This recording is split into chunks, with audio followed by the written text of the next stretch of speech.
What's up guys, Anton here at DPR. This week I wanted to show you guys 10 snakes that you might have missed in the past years doing YouTube. If you're ready, let's jump right into that. Well, there's no specific logic to this video. It's not about my favorite snakes or necessarily ones that have a lot of potential. It's really about snakes that I feel like I haven't really shown on the channel, kind of slipped through the cracks, and some snakes that I particularly like in my collection that have some decent potential for most of them. So yeah, let's get started. The first one is a female breeder super hurricane, so a Hayabusa. This one came directly from Hans out of Germany, if I remember correctly. So this is a big female super hurricane, and I absolutely love the intricacy of the super hurricane pattern, the big Arnold Schwarzenegger curl. So this female is really active, but it's really impressive to me how this palette is so untapped. Just as a super hurricane, imagine adding like white lace into this combo. It would be so phenomenal as a platform, and the overall color and pattern is absolutely unique. Such a crazy interaction, probably one of my favorite supers. So this girl is a visual regular, but she is carrying 3 heterozygous. So basically this animal is a triple het desert ghost, paint, and clown. I have a few of them in my collection, but this girl is very special because she's building great follicles. She's about 15 to 20 millimeters right now. I did ultrasound maybe 2 weeks ago, so probably around 20 millimeters now. Really awesome project. Unfortunately, right now my odds are only triple het to triple het, and it's the only female that I think I'm going to have a clutch from this year for the potential triple visual. If it's not the case, I have 4 more females growing up for the project, but this is by far one of my longest shot for the season, and a female that yields an incredible potential. Alright guys, so this next one is not a ball python. This is a blood python, and she is a matrix goldeneye het for T positive albino. So basically she's a 007, beautiful adult female. I don't have a male for her, but I'm really not in a hurry to breed. This female, she is really tame, really beautiful, and I like to keep her not too fat because blood pythons tend to get fat very easily. They're garbages, they eat like crazy, and I don't want that to happen. So you still see very well the dorsal spine on top. It's a beautiful snake, and by far one of my favorite species of reptiles entirely. I remember going to Reptile Expos when I was younger, and seeing them as adults were always mind-blowing to me. Really fascinating. Such a cool combo, and the goldeneye gene that really creates this white with the black spots on the side, and that creamy color on the top as they age. This gene is one of my favorite with any reptiles, any species, if you count like blood python, reticulated, ball python, in leopard geckos and whatnot. Goldeneye is by far one of my top favorite gene, even more than Monsoon, I would say. And this female is a jewel in my collection. Really like this animal. So this next one is by far one of my favorite snake that I've ever produced, and that's just based on the visual appearance of the snake. I've shown her in the past, but she really deserves being shown again. She's a Orange Dream, Yellowbelly, Fire, Red Stripe, Spot Nose Clown. And to me, as a baby, she was absolutely phenomenal. And now as an adult, she just looks truly mesmerizing. The crazy part about this female is that there's only 1 dose of Orange Dream. There's no hypo, there's no lace, there's no desert ghost, there's no cypress. There's so many different genes to incorporate in this animal, and yet she still looks truly amazing as an adult. Her colors are absolutely astonishing. Definitely a female that I will keep in my collection for a long time, because there's so many different projects that you could go from having a female like this. Truly a work of art. So this next one, I know I haven't shown her on YouTube.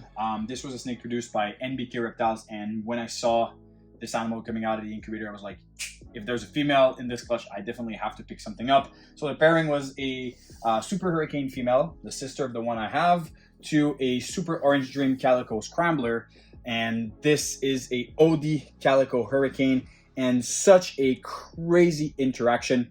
Definitely, I didn't expect hurricane to make this combo look like that. It basically turned into a super dark calico combo. It's so insane to see this interaction. The balance between the black highlights that are very, very prevalent on this combo, the orange highlight inside the white alien heads. This female is truly, truly a work of art and a feisty noodle as well, which is a good sign because she's a really good eater. An insane animal. We could just start to imagine what Yellowbelly would look in this animal, what Super Hurricane, Super OD. It's just really, really impressive. Absolutely, this female had to be, she just bit herself. Wow, this animal is feisty. So she definitely had to be added in this top 10. So showing you guys another snake in the baby rack. And this one, I was on the fence about keeping her or not. And she did prove to be both of her 50% head that she was carrying. And also, there's a little interesting story genetically with her. So I've shown her in the past in the paint video that I made this year. So this is basically the Chimera that I hatched this year. So if you look on the head, the pattern is fully split in half. So this is super, super unique. It's my first time hatching a pure Chimera. So she's a mix between, at 50%, a OD Fire Cinnamon paint and a regular paint. I know for the OD Fire Cinnamon, basically, because I did have her shed tested for cinnamon and she did prove out to be carrying cinnamon. So I do believe that she is also carrying those genes, and she was 50% het hypo and cryptic, and she proved out to be both of those. So such a cool outcome for this animal. So definitely I had to hold her back. Being a Chimera and being a paint visual double het with 3 incomplete dominants, this female for her first clutch should produce some absolute crazy bangers, and I just love the look of that head stamp completely split in half in the middle. Is so damn unique. So this next animal was kind of an impulse purchase back in 2020, and if you followed the market a little bit, you know that in 2020 this animal was pretty expensive. This is a female Yellowbelly tri-stripe. I think some of the first ones that were made. She was produced by Sterling Nelson in the US, and it is the only tri-stripe available. It is the only tri-stripe that I have in my collection. I don't have hets, and that's basically the only visual or het that I have. But I really like the look of this animal. And if you look at the sides, the Yellowbelly is shining like crazy on those sides. It almost looks like green spots, green flames coming up on that really striped pattern. I paired her last year to the Black Pastel Hypo Desert Ghost Double Het Clown Pied, trying to make like pentahets. She didn't go, unfortunately. This year, I'm not sure what I should put in with her, but I think probably I might shift and go to add as many incomplete dominants as possible. That might be the way to go with this female. I'm not entirely sure, but it's definitely an animal that I'm excited to create heads for him. Not the project that I'm working with the most. Obviously, I only have one animal, but definitely a project that I think has some interesting potential. So yeah, this female had to be involved in this top 10. Right, this next one is relatively something very simple, but she turned out absolutely amazing as an adult. It is definitely a testament of the power of lace in an animal, and to just say she's just a lace het clown, that's all. She came from white lace. And this female, I'm not going to disturb her too much because she's quite close to ovulation right now. And believe it or not, it is not a white lace. It's nothing. It's just a lace het clown. Proved out to be just a lace het clown. And the reason why she looks like this, so basically last year she started turning fully gray. She looked like an exantic lace. It was absolutely crazy, but she was really bad eater, and I thought something was going on. I didn't think she was going to make it.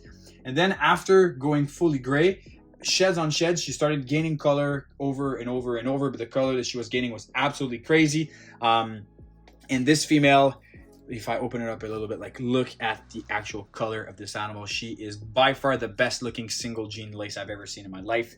And so yeah, after this transition, she started eating like crazy and laid a clutch for me last year. And she's been a great eater and held that coloration ever since. This year, she's paired to a chocolate Yellowbelly clown het hypo. So the goal is to make chocolate lace clowns. And in the future, this is going to be like the beginning of the project for a white lace super chocolate clown. I think that's an amazing project to be in, and I'm really excited to see some babies from her. So this animal here is definitely a genetic powerhouse when it comes to breeding potential. She is a super orange dream calico scrambler hypo. I got her from Mark Mendick at Marcus Jane this season. She's been a good eater in the past. Now she's a little bit picky, but can't wait to have her back on track. She's weighing about 830 grams now, so she's not in a bad shape whatsoever. But this animal truly is a gem. And just imagine the versatility of such an animal, being visual hypo and super OD. It's really impressive. Obviously, it'd be nice to add like my OD Yellowbelly hypo puzzle male to shoot for like super OD combo hypo head puzzle. But even if we go in like monsoon, it would be pretty interesting being super OD hypo and scrambler. What does that could do? No idea. Could be interesting. Then in clown, obviously it's interesting. In the hypo desert ghost, just adding maybe hurricane inside of her. There's so many options. So definitely an animal that I could breed over and over, and I could have 7 of those female and still find some really cool things to do with her. So yeah, this animal is closing in for the top 10. It's not really like a top 10, but closing in those 10 animals. I really hope you enjoyed this video. I was like, you know, what should I do for this week's video? And I feel like sometimes some of the snakes that I have are kind of forgotten. So that was kind of a little bit of a video to show them off. And on this, guys, let me know down in the comments if ever you have any suggestion for videos. I've been doing YouTube for 4.5 years now, and sometimes it's quite challenging to find subjects week after week. So if you have anything that you want me to cover, let me know down in the comments, and I'll try to do my best to answer to everyone. And on this, guys, be sure to subscribe to our YouTube channel. Follow us on Instagram for daily snake content. I had to swallow. And what's the last one? Go check our available animal on Morph Market. I was about to do it all one take, and I was like, oh yeah, but then my body kind of incapacitated me to do it. So we're gonna finish this video before it gets even more awkward. We'll see you soon. Cheers.